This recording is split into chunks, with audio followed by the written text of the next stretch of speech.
Hello friends, स्वागत आप सभी को अपने YouTube channel biology concept classes Supaul में। आइए, आज का वीडियो आपके लिए बहुत ही खास है क्योंकि आज हम आप लोग की यानी क्लास 10th के लिए बच्चों के लिए लेकर आए क्रैश कोर्स का पहला फिजिक्स का चैप्टर 1 यानी लाइट, जो कि आपकी क्लास 10th यानी फिजिक्स आपके साइंस का फिजिक्स का पहला चैप्टर है लाइट। तो इससे पिछले वीडियो में हम मैथ्स के पहला चैप्टर को खत्म कर चुके हैं और आज हम ये फिजिक्स स्टार्ट किए जो कि पहला चैप्टर है। तो आपको मैं उन सारी स्टूडेंट को या उन सारी विद्यार्थियों को एक सूचना देना चाहता हूं कि अगर आप अभी भी इस चैनल से नहीं जुड़े हैं तो प्लीज इस चैनल से आप लोग जरूर जुड़ जाएं, क्योंकि इस चैनल के माध्यम से जो क्लास 10th और क्लास 12th का जो क्रैश कोर्स चालू हो चुका है वो आपके एग्जाम के दृष्टिकोण से बहुत ही मस्ट वीवीआई है।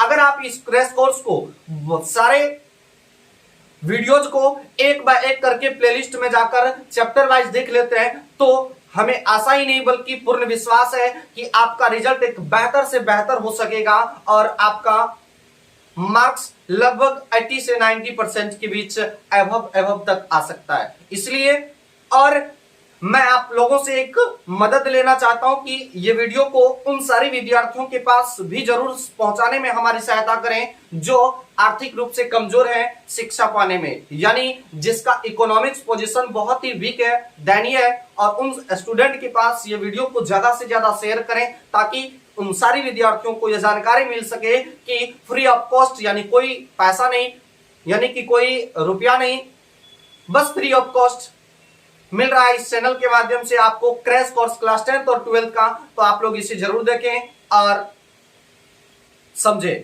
तो आइए, आज की इस वीडियो में हम स्टार्ट करने के लिए जा रहे हैं क्लास 10th का फिजिक्स का पहला चैप्टर जो कि लाइट यानी प्रकाश। तो समझिए प्रकाश किसे कहते हैं। प्रकाश जो होता है यानी लाइट, वह भौतिक कारक है। आइए एक एक करके हम समझते हैं।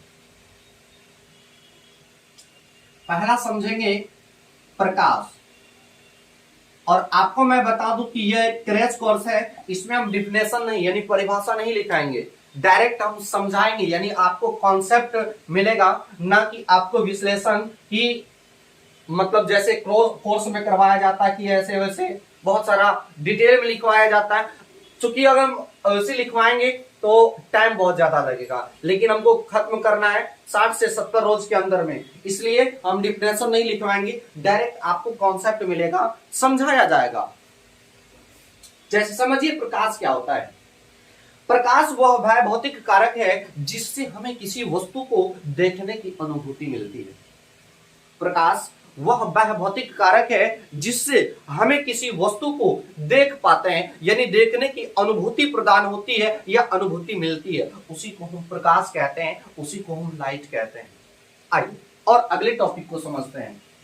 अगला टॉपिक है प्रकाश स्रोत। प्रकाश स्रोत, प्रकाश स्रोत क्या होता है।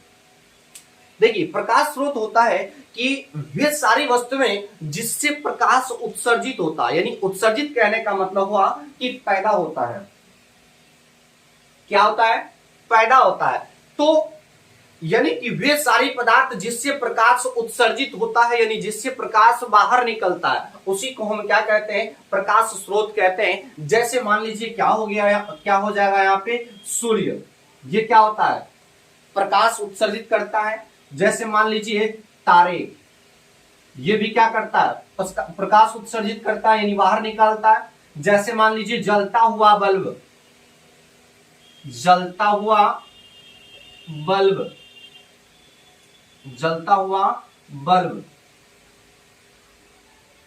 ये भी क्या है? एक प्रकाश स्रोत है। यानी प्रकाश स्रोत वे सारी वस्तुएं जिससे प्रकाश उत्सर्जित होता है, यानी बाहर निकलता है, उसी को हम प्रकाश स्रोत कहते हैं। जैसे सूर्य, तारे, जलता हुआ बल्ब, इन सारी वस्तुओं से प्रकाश क्या होता है? बाहर निकलता है। आइए और अगले, यानी इस प्रकाश के आधार पर जो है इन वस्तुओं को दो प्रकार से बांटा गया है। किन वस्तुओं को? यानी कि प्रकाश के आधार पर प्रकाश स्रोत को दो प्रकार से बांटा गया है। पहला जो है वो है आत्मदीप्त पदार्थ।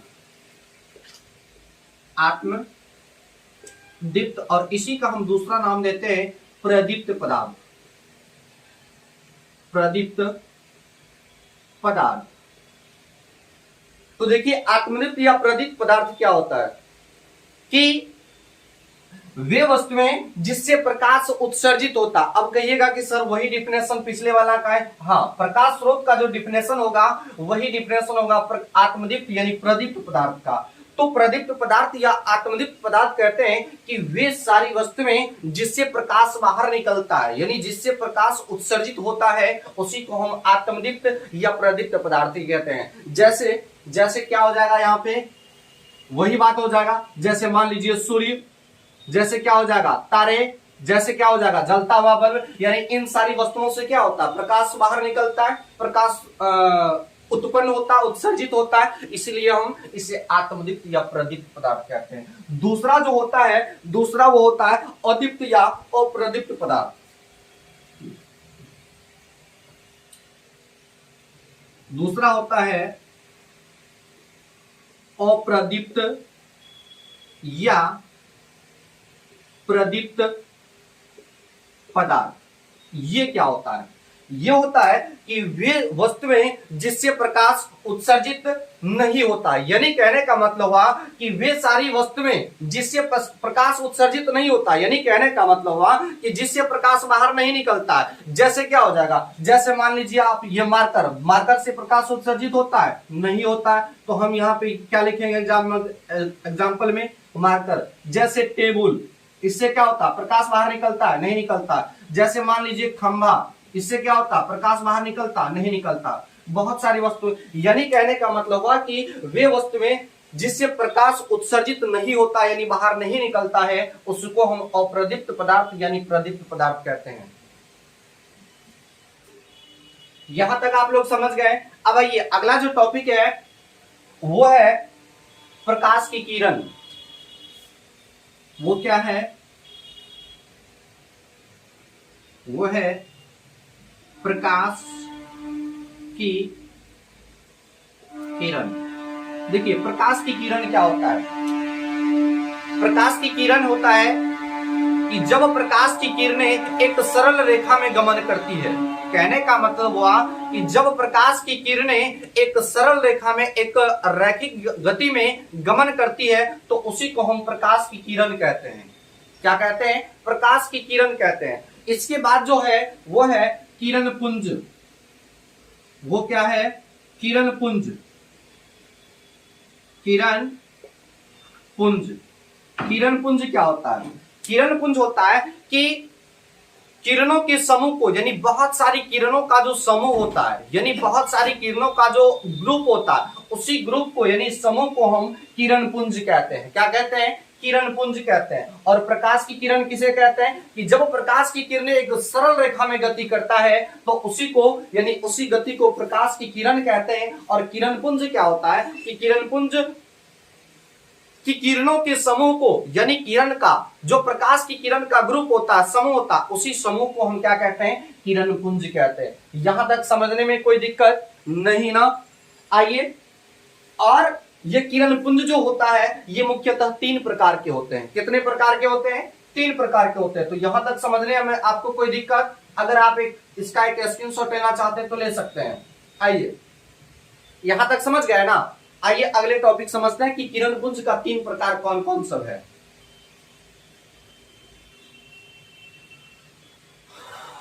समझ में आ रहा है आप सभी को? अगर समझ में आ रहा है तो आप लोग कमेंट करके हमें जरूर बताइए कि कैसा लग रहा है आपको पढ़ाई। क्योंकि अगर आप कमेंट करके हमें बताइएगा तो ही हमें पता चलेगा कि आपको हम कैसे पढ़ा रहे हैं, यानी मेरा जो हम आपके ऊपर मेहनत कर रहे हैं वो मेहनत कैसा है, सक्सेसफुल है या अनसक्सेसफुल है। आइए, अभी हम जस्ट बताएं किरण पुंज। और किरण पुंज जो होता है यह मुख्यतः 3 प्रकार का होता है। और पहला जो होता है, यानी पहला जो होता है वो होता है कौन सा, वो होता है अभिसारी किरण पुंज। वो क्या होता है, वो होता है अभिसारी किरण पुंज। अभिसारी किरण पुंज क्या होता है समझिए। जब प्रकाश की किरणें जब प्रकाश की किरणें आकर किसी एक बिंदु पर मिल जाती है, जब प्रकाश की किरणें आकर किसी एक बिंदु पर मिल जाती है तो उसी को हम अपसारी यानी अभिसारी किरण पुंज कहते हैं। कौन किरण पुंज कहते हैं? अभिसारी किरण पुंज, यानी वैसे किरण पुंज जिसकी सभी किरणें एक बिंदु पर आकर मिल जाती है। फिर से समझिए कि वैसे किरण पुंज जिसका सभी किरणें एक बिंदु पर आकर मिल जाती है। जैसे कहने का मतलब हुआ कि जैसे यहां से किरण निकली तो यहां पे आके मिल गया, यहां से किरण निकली तो यहां पर यहां पे आके मिल गया, यहां से किरण निकली तो भी यहां पे आके मिल गया, यहां से किरण निकला तो यहां के मिल, यानी कि कहने का मतलब है कि वैसे किरण पुंज जिसका सभी किरणें किसी एक बिंदु पर आकर मिल जाती है तो उसी को हम कहते हैं अभिसारी किरण पुंज। और इसका हम दूसरा नाम देते हैं, जैसे मान लीजिए इकट्ठा होना। क्या होना? ये अपना लैंग्वेज है, समझने के लिए हम बताएं कि अभिसारी किरण पुंज का मतलब हुआ इकट्ठा होना। समझ गए अभिसारी किरण पुंज? आइए अगला जो है दूसरा, उसे कहते हैं उसे हम क्या कहते हैं? अपसारी किरण पुंज। क्या कहते हैं? अपसारी किरण पुंज। अपसारी किरण पुंज क्या होता है? वैसी किरण पुंज जिसकी सभी किरणें एक बिंदु से निकलती हुई प्रतीत होती है विभिन्न दिशाओं में। यानी कहने का मतलब है कि वैसी किरण पुंज जिसकी सभी किरणें एक बिंदु से विभिन्न दिशाओं में फैल जाती है। कोई किरण इधर जाता, कोई इधर जाता, कोई इधर जाता। यानी कहने का मतलब कि वैसे किरण पुंज जिसकी सभी किरणें विभिन्न दिशाओं में क्या होता है? फैल जाता है, उसी को हम कहते हैं अपसारी किरण पुंज। जैसे मान लीजिए ये एक बिंदु है, ये एक क्या है? बिंदु। इससे प्रकाश की किरण इधर निकल गया, इससे प्रकाश की किरण इधर निकल गया, इससे प्रकाश की किरण इधर निकल गया, इससे प्रकाश की किरण इधर निकल गया। यानी इस प्रकार की जो किरण पुंज होता है उसी को हम क्या कहते हैं? अपसारी किरण पुंज कहते हैं। कौन किरण पुंज कहते हैं? अपसारी किरण पुंज कहते हैं। और यहां तक समझ गए आप। और तीसरा जो होता है वह होता है समांतर किरण पुंज। क्या होता है? समांतर किरण पुंज। समांतर किरण पुंज क्या होता है?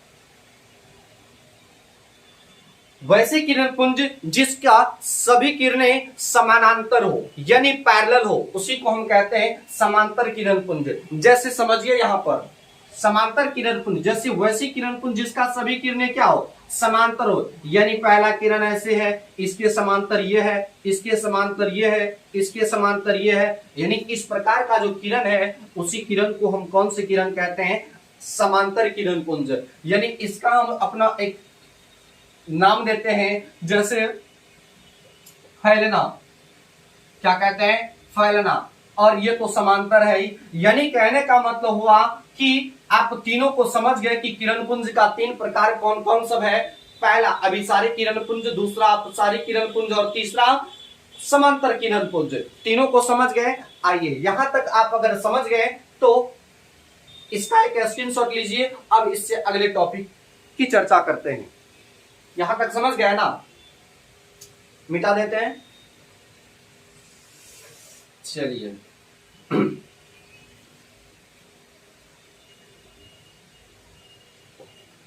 अभी हम इस चैप्टर से रिलेटेड सिर्फ आपको जो है परिचय करवा रहे हैं।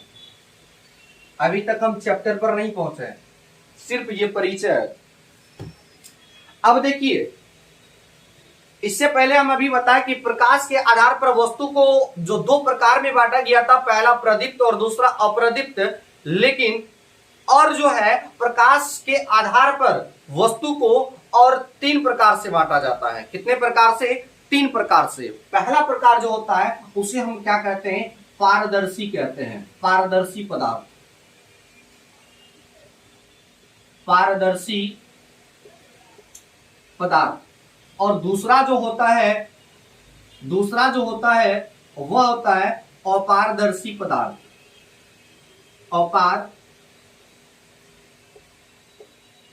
अपारदर्शी पदार्थ। और तीसरा जो होता है वह होता है पारभासी पदार्थ। पारभासी पदार्थ समझिए, पारदर्शी और पारदर्शी और पारभासी क्या होता है। यह है प्रकाश के आधार पर ही वस्तु के यानी पदार्थ का तीन प्रकार, पहला पारदर्शी, दूसरा अपारदर्शी और तीसरा पारभासी। सबसे पहले समझते हैं कि पारदर्शी पदार्थ क्या होता है। वैसी पदार्थ जिससे होकर प्रकाश की किरणें, समझिए कि वैसी पदार्थ या वैसी वस्तु जिससे होकर प्रकाश की किरण आर पार से यानी आर पार चली जाती है, यानी तो आप दूसरी भाषा में ऐसे कह सकते हैं कि वैसी पदार्थ जिससे होकर प्रकाश की किरणें आसानी से निकल जाता है। आसानी से क्या होता है, निकल जाता है, उसे हम कहते हैं पारदर्शी पदार्थ। जैसे आप एग्जांपल लीजिए, जैसे पानी, क्या होता है, पानी। इससे क्या होता है कि प्रकाश आसानी से आर पार हो जाता है और साफ साफ दिखाई भी पड़ता है। और दूसरा एग्जांपल लीजिए, जैसे क्या हो जाएगा, हवा। क्या हो जाएगा, हवा। और हो जाएगा शीशा। क्या हो जाएगा, शीशा। बहुत सारे ऐसे पदार्थ हैं जिससे प्रकाश आसानी से बाहर हो जाता है। तो वही है कि ऐसा पदार्थ जिससे होकर प्रकाश की किरणें आसानी से आर पार हो जाता है, यानी कि आमने सामने दिखाई देने लगता है, उसको हम कहते हैं पारदर्शी पदार्थ। समझ गए पारदर्शी पदार्थ। आइए अपारदर्शी पदार्थ को समझते हैं।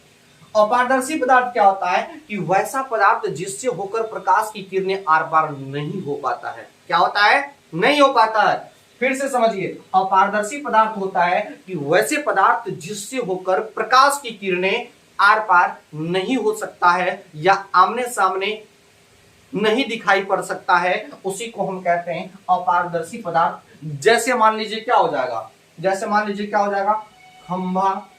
खंभा के आप आर पार देख सकते हैं, नहीं देख सकते हैं। जैसे क्या हो गया, दीवार। क्या हो जाए, दीवार। इसके आर पार क्या देख सकते हैं, नहीं देख सकते। जैसे मान लीजिए अभी हम यहाँ पे खड़े हैं, मेरे पीछे में क्या लिखा हुआ आप नहीं देख सकते। जैसे मान लीजिए क्या हुआ, इंसान।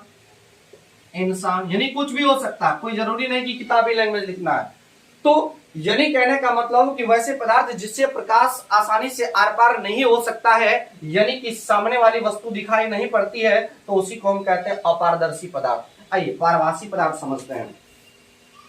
पारभासी पदार्थ होता है कि वैसे पदार्थ जिससे होकर प्रकाश की किरणें थोड़ी मात्रा में आर पार होता है, यानी कुछ किरणें आर पार होता है जो कि स्पष्ट रूप से दिखाई नहीं पड़ता, जो कि धुंधला दिखाई पड़ता है। क्या होता है, धुंधला दिखाई पड़ता है। तो आप इस आधार पर कह सकते हैं कि वैसे पदार्थ जिससे होकर प्रकाश की कुछ किरणें आसानी से आर पार हो जाता है, जो कि धुंधला दिखाई पड़ता है, उसी को हम क्या कहते हैं, पारभासी पदार्थ कहते हैं। जैसे मान लीजिए क्या हो जाएगा, जैसे घिसा हुआ कांच।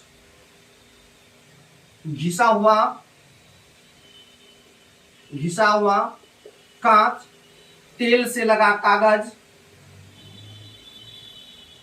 तेल से लगा कागज, यानी ये सब वस्तु क्या है, इन सारी वस्तुओं के पास अगर आप प्रकाश दीजिएगा तो बहुत धुंधला दिखाई पड़ेगा, यानी कि प्रकाश की किरण आर पार नहीं हो पाता, यानी कुछ किरणें ऐसी होती है जो आर पार हो जाता है। तो इस प्रकार के पदार्थ को ना हम पारभासी पदार्थ कहते हैं। हमको आशा ही नहीं बल्कि पूर्ण विश्वास है कि आप लोग इसे बहुत ही बेहतर तरीका से समझ गए होंगे। चलिए आइए, और इससे यहां तक समझने में कोई दिक्कत, समझ गए यहां तक, आइए इससे अगले टॉपिक को समझते हैं।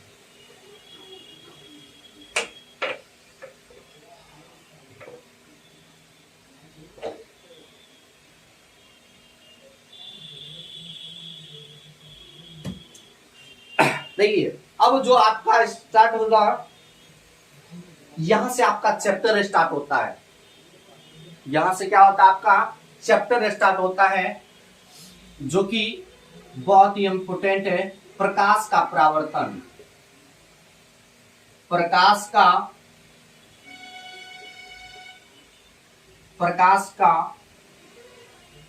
परावर्तन। प्रकाश का परावर्तन। प्रकाश के परावर्तन को समझने से पहले आप समझिए कि परावर्तन क्या होता है, रिफ्लेक्शन क्या होता है। कि परावर्तन क्या होता है समझिए, जब प्रकाश की किरणें किसी सतह से टकराकर पुनः उसी माध्यम में लौट जाती है। यानी जब प्रकाश की किरणें किसी सतह से टकराकर पुनः उसी माध्यम में लौट जाती है तो इसी घटना को हम परावर्तन कहते हैं। क्या कहते हैं? परावर्तन कहते हैं। जैसे यहां पर आपके सामने, जैसे देखिए हम एक दर्पण लेते हैं, हम एक परावर्तक सतह लेते हैं, ये है,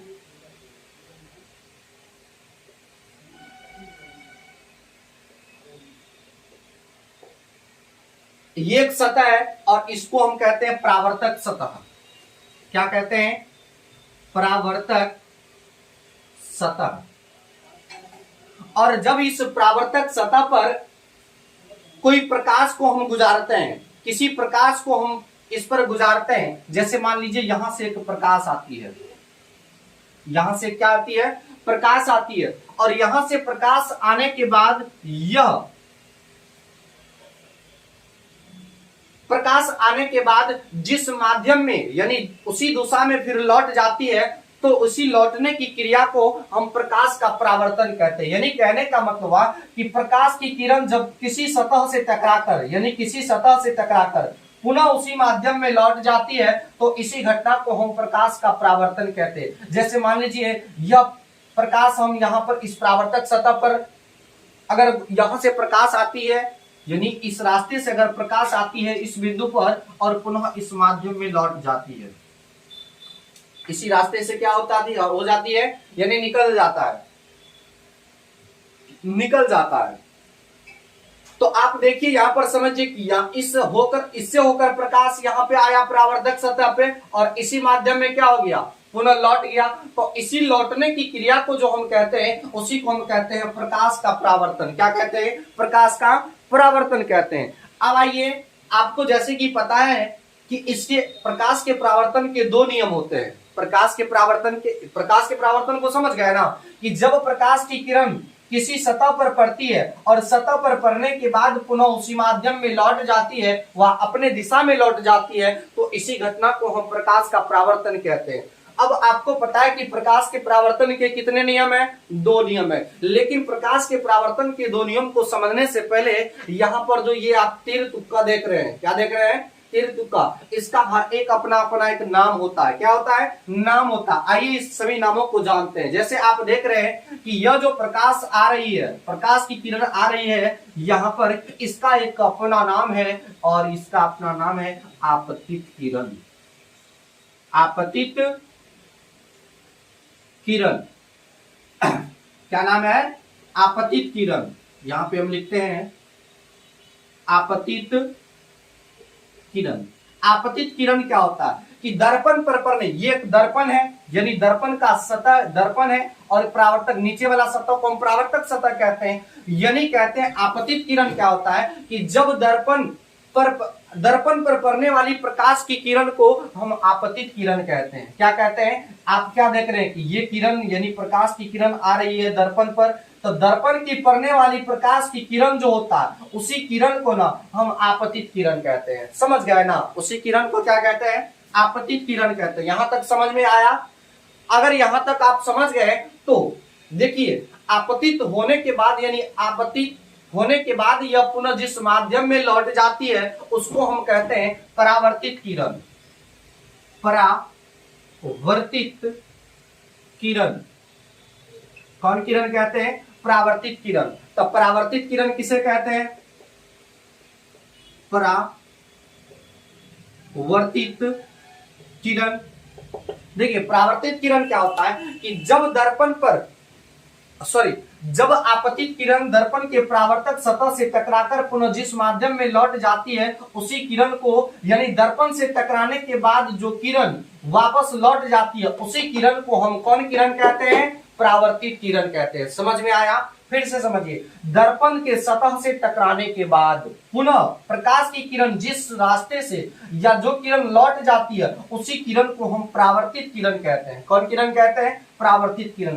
अब आप यहां पे एक बात और समझिए कि यहां पे एक लंब, यहां पे ना एक लंब दिया रहता है। क्या रहता है? एक लंब। और हम लंब क्यों देते हैं, और जिस सतह से हम लंब देते हैं उसका मतलब, जैसे मान लीजिए यह सतह है और इस सतह पर अगर लंब दिए तो उस सतह के साथ वह कितना डिग्री का कोण बनाएगा, 90 डिग्री का। कितना का, 90 डिग्री का। तो यहां पर भी एक लंब देते हैं, क्या होता है, लंब होता है, यानी आपतित किरण और परावर्तित किरण के बीच में क्या होता है, लंब होता है। तो लंब तो कहीं भी हो सकता है ना, लंब यहां भी हो सकता है, यहां भी हो सकता है, यहां भी हो सकता है, यहां भी लंब कहीं भी हो सकता है, लेकिन यह एक खास बिंदु पर है। कहां पर है, एक खास बिंदु पर है। और अगर खास एक बिंदु पर है तो इसका एक स्पेशल नाम होता है। क्या होता है, एक स्पेशल नाम होता है, और वह नाम होता है अभिलंब। क्या नाम होता है, अभिलंब। तो अभिलंब हम किसे कहते हैं, अभिलंब। ये सारा चीज आपके ऑब्जेक्टिव में पूछे जाते हैं। ये सारा जो हम डिफिनेशन बता रहे हैं, कॉन्सेप्ट बता रहे हैं, ये आपके ऑब्जेक्टिव में पूछे जाते हैं। तो देखिए अभिलंब क्या होता है, अभिलंब होता है कि जब दर्पण के दर्पण के परावर्तक सतह पर डाला गया लंब अभिलंब कहलाता है। समझ में आया, दर्पण के सतह पर डाला गया जो लंब होता है, दर्पण के सतह पर डाला गया लंब जो होता है उसको हम क्या कहते हैं, क्या कहते हैं, अभिलंब कहते हैं। क्या कहते हैं, वह बिंदु, ऐसे करके बोलेंगे, वह बिंदु जो परावर्तक सतह पर डाला गया अभिलंब होता है, सब लंब होता है, उसी को हम क्या कहते हैं, अभिलंब कहते हैं। यहां तक समझने में कोई दिक्कत नहीं ना। आइए, और यहां पे एक चीज है, अब देखिए आप यहां पे एक चीज और देख नहीं रहे हैं, सॉरी यहां पे एक चीज छूट गया, एक होता है आपतन बिंदु। आपतन बिंदु यानी कि आपतन बिंदु, ये बिंदु जो है इस बिंदु को हम कहते हैं आपतन बिंदु। कौन बिंदु, आपतन बिंदु।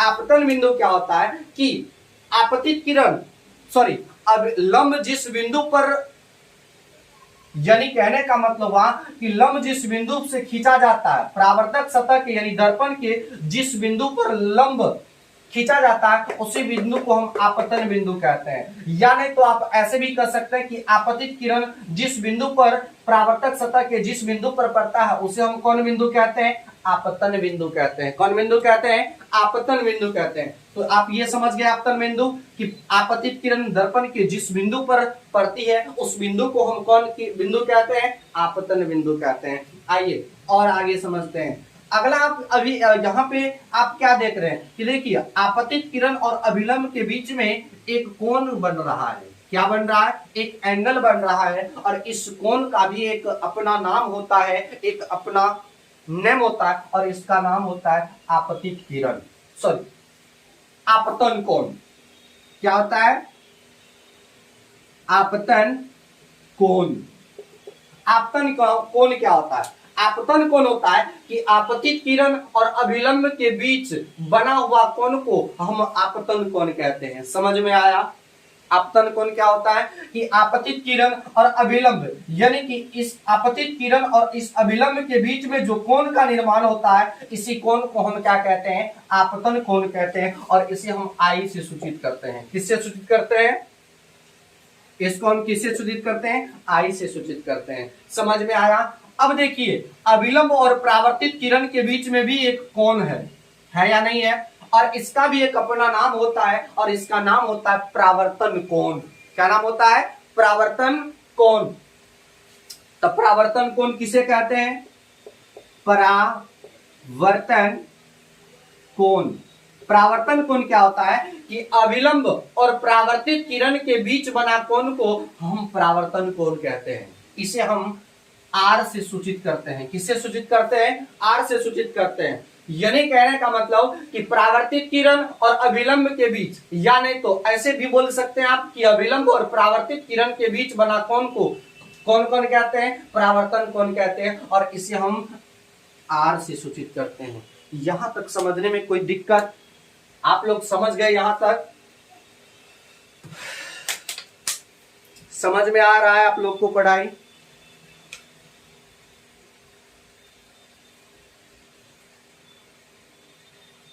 चेक कर लेते वीडियो चल रहा है या नहीं। चल रहा।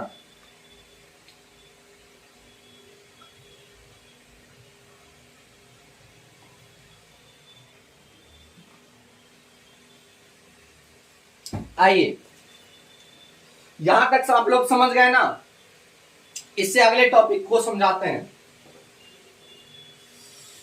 ये सारा जितना भी हम बताइए आपके एग्जाम में जो ऑब्जेक्टिव टाइप प्रश्न रहता है वो ऑब्जेक्टिव टाइप प्रश्न में पूछे जाते हैं अक्सर। आइए इससे अगला जो टॉपिक है वो है प्रकाश के परावर्तन के नियम। अभी आप सिर्फ प्रकाश के परावर्तन को समझे कि प्रकाश का परावर्तन क्या होता है और उसके अंदर जो मेन पॉइंट होता है कि आपतन कोण, आपतित बिंदु, परावर्तित किरण, परावर्तन कोण, आपतन कोण, ये सारी चीज का आप जानकारी लिए। और इससे जो इंपॉर्टेंट है यानी आप कह सकते हैं कि मस्ट वीवीआई ये टॉपिक आपके एग्जाम के दृष्टिकोण से बहुत ही महत्वपूर्ण है। वह है कि परावर्तन के नियम, परावर्तन के नियम, परावर्तन के नियम, परावर्तन का नियम यानी किसके परावर्तन का नियम? प्रकाश के परावर्तन का नियम। तो प्रकाश के परावर्तन के मुख्यतः दो नियम होते हैं। कितना नियम होता है? दो नियम होता है। पहला नियम होता है जैसे आप अभी हम आपको एक इससे पहले बताए कि ये परावर्तक सतह है, ये क्या है? परावर्तक सतह है। और इस परावर्तक सतह जिस यानी जो किरण इस पर जिस बिंदु पर आके प्रतीत होती है उसे यानी जो किरण दर्पण के परावर्तक सतह पर पड़ती है उसे कौन क्या कहते हैं? आपतित किरण। और जो किरण वापस लौट जाती है उसे क्या कहते हैं? परावर्तित किरण। और बीच में एक अभिलंब होता है और इस दोनों के बीच जो बना कोण होता है यानी इस कोण को आई से और इस कोण को आर से सूचित करते हैं ना। तो परावर्तन का जो पहला नियम होता है वह ये होता है कि आपतित किरण और परावर्तित किरण तथा आपतन बिंदु पर डाला गया अभिलंब तीनों एक ही तल में होते हैं। जैसे देखिए ये है आपतित किरण, ये है परावर्तित किरण और ये अभिलंब। तो यह अभिलंब यानी तीनों आपतित किरण, परावर्तित किरण और अभिलंब तीनों क्या है? एक ही तल में है। तो हम यहाँ पे लिखेंगे कि आपतित किरण,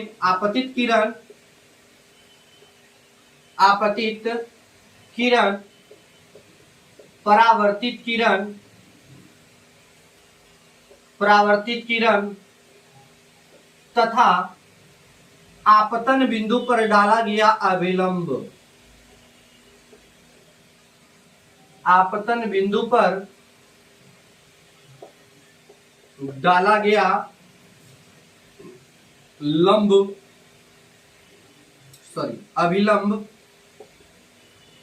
गया अभिलंब तीनों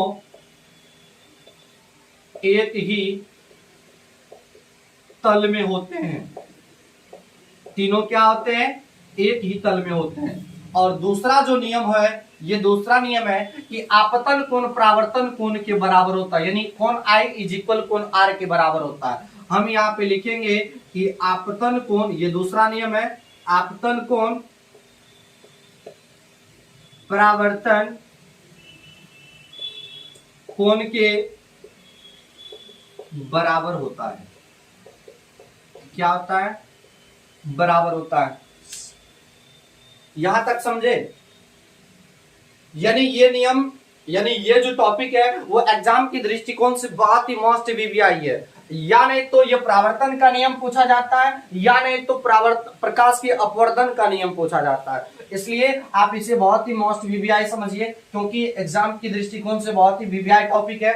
तो यहां तक आपको समझने में कोई दिक्कत नहीं ना। आप अभी तक में क्या सब सीखे कि प्रकाश क्या होता है, प्रकाश के कितने स्रोत होते हैं, अधिक पदार्थ या प्रदीप्त पदार्थ क्या होता है। और इसके आधार पर आप ये भी पढ़े कि पारभासी पदार्थ, अपारदर्शी पदार्थ और पारदर्शी पदार्थ क्या होता है। उसके बाद प्रकाश के परावर्तन को समझे, उसके बाद प्रकाश के परावर्तन को देखिए कि प्रकाश के परावर्तन के दो नियम होते हैं। पहला नियम कि आपतित किरण, परावर्तित किरण तथा अभिलंब तीनों एक ही तल में होते हैं। और दूसरा नियम प्रकाश के परावर्तन का है कि आपतन कोण परावर्तन कोण के बराबर होता है। तो आज इतना टॉपिक आप पढ़े तो आज का वीडियो हम रहने देते, यहीं तक, चूंकि वीडियो लंबा हो जाएगा। तो अगले वीडियो में हम चर्चा करेंगे कि समतल दर्पण में कैसे समतल दर्पण का आरेख निरूपण क्या होता है, यानी समतल दर्पण पर लंबवत पड़ने वाला किरण जो होता है वह कैसे होता है और किस प्रकार का होता है, और उसके बाद जानेंगे कि कैसे समतल दर्पण का यूज मतलब प्रतिबिंब कैसा बनता है, समतल दर्पण होता क्या है, और समतल दर्पण उससे और अगले टॉपिक को जानेंगे। तो आज का वीडियो हम यही तक रहने देते हैं। आज का ये टॉपिक अगर आपको अच्छा लगा हो तो प्लीज आप अपना कमेंट में रिप्लाई जरूर दें कि आज का वीडियो आपको कैसा लगा। तो मैं अंत में यही बात बताना चाहता हूं कि अगर आप पेशेंस के साथ तैयारी कर रहे हैं, यानी कि हम फिजिक्स स्टार्ट किए हैं, इसी तरह से आपका जो है केमिस्ट्री भी, बायोलॉजी भी, एसएसटी भी और हिंदी और इंग्लिश यानी सभी सब्जेक्ट का वीडियो प्रत्येक दिन आपका मिलता ही रहेगा। तो आप लोग सीरियली रूप से जरूर देखें, क्योंकि बहुत सारे स्टूडेंट होता क्या है कि एक वीडियो छोड़कर एक वीडियो देखते हैं। अगर आप सीरियली रूप से नहीं देखिएगा तो आपको समझ में नहीं आएगा। इसलिए आपका थंबनेल पे सीरियली रूप से लिखा हुआ है कि कौन सा चैप्टर का कौन सा वीडियो है, पार्ट 1 है या पार्ट 2 है, तो आप इस अनुकूल रूप से वीडियो को देखें। तो आज का वीडियो यहीं तक, अगले वीडियो में मिलेंगे अगले टॉपिक के साथ। तब तक के लिए यहीं तक। जय हिंद, जय भारत।